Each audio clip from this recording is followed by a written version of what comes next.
farmers and ranchers intentionally destroying the land for more development.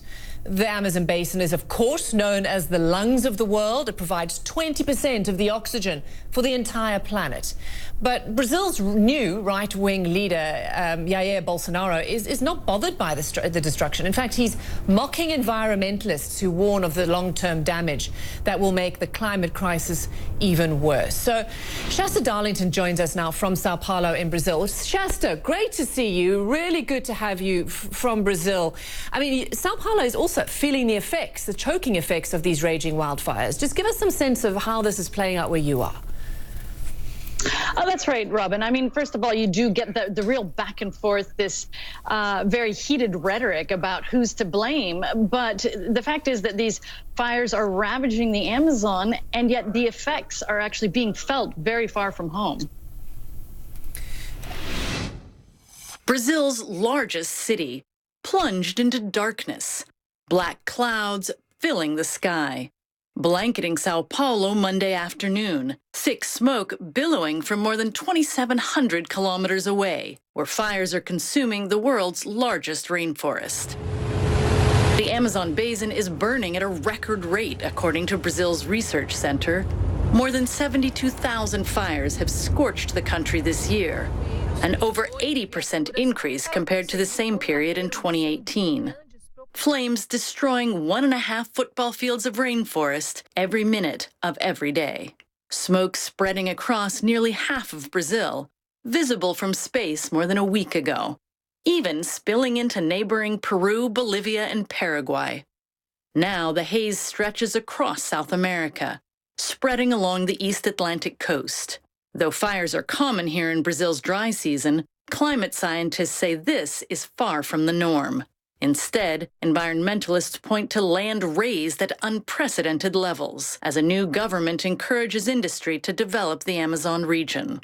Brazil's right-wing president has brushed off environmental concerns as he vows to open the rainforest to business interests.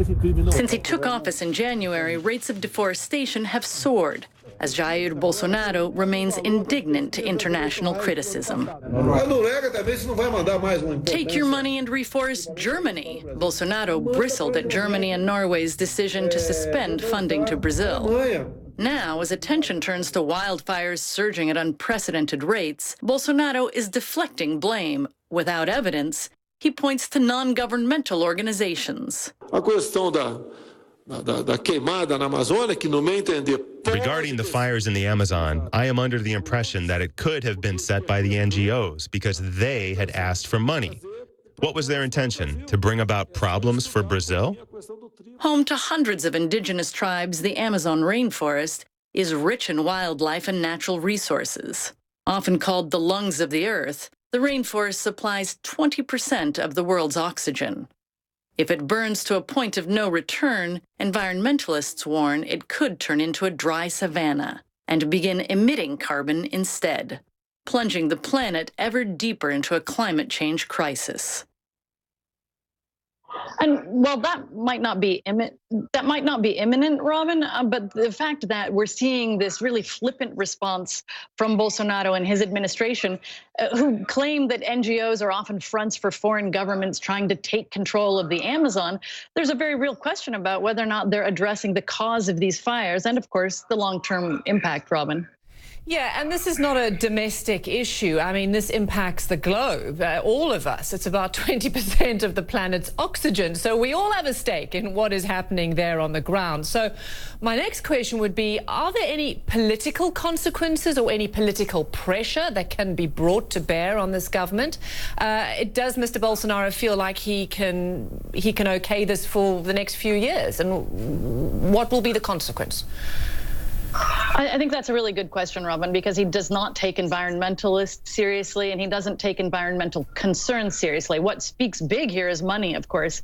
And the Brazil, as part of the Mercosur trade bloc, just signed a big trade deal with the European Union, which is now concerned about what's going on in the Amazon. And we could see that actually having putting more pressure on Bolsonaro to have some more environmental friendly policies than any environmentalists could. just to give you an idea, different leaders are saying that they should actually pull out of the deal, that certain aspects of it shouldn't be signed off on. And we saw Germany and Norway pulling $70 million out of Brazil's Amazon fund. And while that was destined for the environment, if that starts playing out in them not buying Brazilian goods, especially their farm goods, which often come from the northern Amazon region, whether it's soybeans or cattle, that could really have more of an effect than anything else, Robin.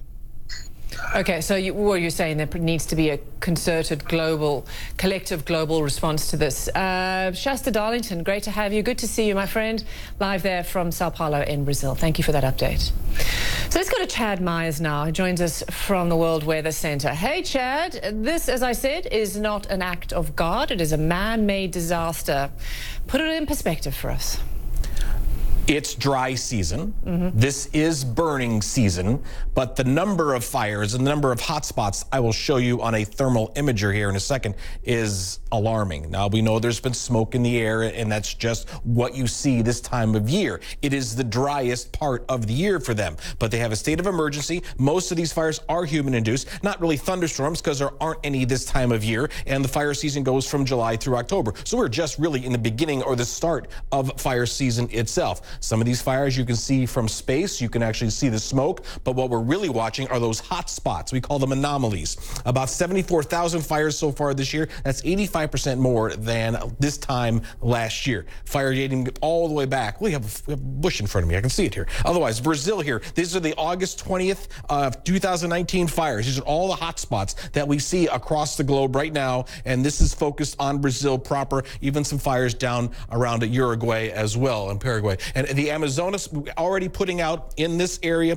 already putting out more CO2, carbon dioxide, because of the burning than any year so far since we've been keeping records back to about 2003. And there's the bottom of the rainfall curve somewhere in August and September, going back up a little bit later than that. So the Amazon fires, obviously in our picture, this is what I was talking about here a little bit ago. These are the anomalies. This is what, if you take a look at the surface of the Earth and the temperature from one side, one of the pixels to the other pixel, if there's more weather, more hot, then you're going to see these little red dots. Here is August 19th, 2019. So just a couple of days ago. I'm going to take you to 2018.